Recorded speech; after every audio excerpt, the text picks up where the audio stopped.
Мәселен, Python'да қалай компьютерге көшіреміз. Ең бірінші бізге поискқа жазамыз. Python download деп бәрі қазақша жазсаңыз да болады десең. Сосын мына жерде python.org деген сайтқа кіреміз. Версиясын көшіріп аламыз, соңғы қателеспесем. Кейін бізде открыть деп басамыз. Одан кейін modify, next. Бізде көшірілді, сосын close дейміз, яғни өшіріп тастаймыз. Одан кейін бізде командный строкаға кіреміз. Әзірше python.exe дейміз. Сосын барамыз да екі рет таяқша версия. Іште 16 дейді. Бізде яғни осы тұр. Менде қазір компьютерде. Одан кейін біз барамыз.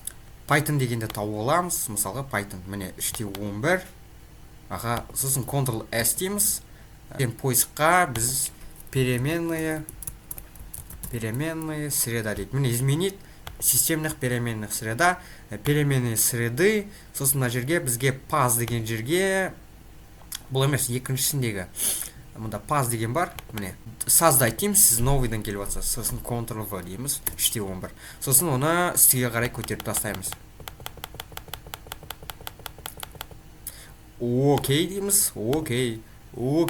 Енді қайтан іште 16, бізге қайтан командный строкаға кіру керек. Командный строка python.exe